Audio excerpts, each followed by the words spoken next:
அரசியல் ஜெனரலாவே நமக்கு தெரியும், ஒரு பெண்கள் அரசியலை சாதிப்பது மிக கடினம். புரட்சி தலைவி அம்மா அவர்கள் நமக்கு காட்டினார்கள், ஒரு பெண் அரசியலை சாதிக்க முடியும், ஆளுமையாக வர முடியும். இன்னைக்கு நம்முடைய மேடையில் இருக்கக்கூடிய இரண்டு நம்முடைய தாய்மார்கள் 2 பேருமே பல இடத்தை உடைத்து இங்கே வந்து நின்று கொண்டிருக்கின்றார்கள், பல சோதனைகளை தாண்டி நின்று கொண்டிருக்கின்றார்கள். அது உங்களுக்கு ஏற்படக்கூடாது என்பதற்காக நம்முடைய பிரதமர் ஐயா மோடி அவர்கள் 33% இடஒதுக்கீடு பாராளுமன்றத்தில் உங்களுக்கு உறுதிப்படுத்துவதற்காக இந்த அரசியல் திருத்த சட்ட மசோதாவை கொண்டு வந்தாங்க. யாருக்கும் எதிரானது கிடையாதுங்க. எல்லா மாநிலத்திற்கும் 50% உயர்வு, 50% நம்முடைய எம்பிக்களுடைய உயர்வு. அகில இந்திய அளவில் 543 எம்பி 816 எம்பியாக 50% உயர்வு. தமிழகத்தை பொறுத்தவரை 39 59 உயர்வு. கர்நாடகா 28 42 உயர்வு. தெலங்கானா 17 26, ஆந்திரா 25 38.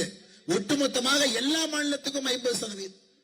இந்த மசோதா வருவதற்கு முன்பு தென் மாநிலங்களுடைய மொத்த எம்பிக்கள் 129, இந்திய எம்பிக்களுடைய விகிதாச்சாரத்தில் 23.7.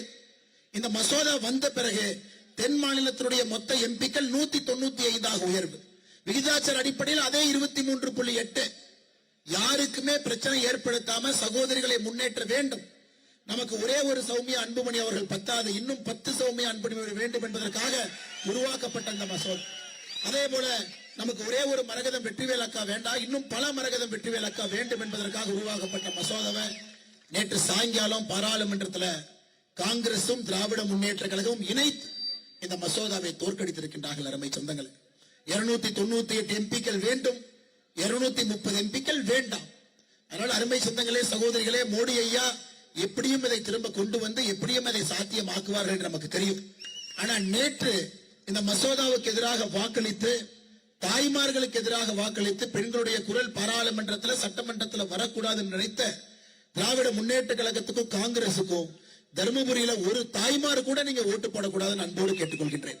ஏப்ரல் 23 தேர்தல் நடக்கும் பொழுது ஒரு தாய், ஒரு சகோதரி, முதல் தலைமுறை வாக்காளர், நீங்க யாருமே இவங்க இன்னும் அப்படியே அந்த பழைய கால அரசியலை வைத்திருக்க வேண்டும் என்று நினைக்கின்றார்கள்.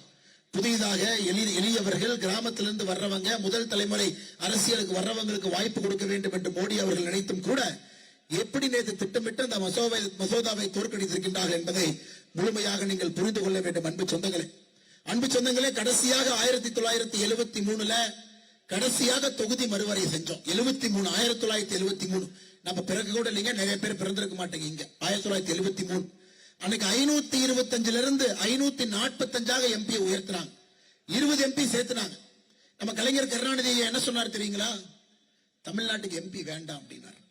525 எம்பிக்கள் நமக்கு இருக்கும் பொழுது தமிழகத்திற்கு 39 எம்பி, அது 545 1973 உயர்த்த பொழுது கலைஞர் கருணாநிதி அவர்கள் எங்களுக்கு எம்பி வேண்டாம் என்று சொன்னார். 20 எம்பி இந்தியாவிலே அதிகப்படுத்தியும் கூட தமிழகத்திற்கு நியாயமாக 41 எம்பிக்கள் 1973 உருவாகி இருக்க வேண்டும். வேண்டாம் என்று சொன்ன ஐயா கருணாநிதி அவர்கள் இன்னைக்கும் அதே 39 இருக்கும். இன்னைக்கு 39 59 உயர்த்த வேண்டும் என்று முடிவு செய்தும் கூட இன்னைக்கு ஸ்டாலின் ஐயா வேண்டான்னு சொல்றார். பாருங்க, அப்பா செய்த அதே தவறு இன்னைக்கு மகனும் திட்டமிட்டு இந்த நேரத்தில் அதே தவறை செய்யறாங்க.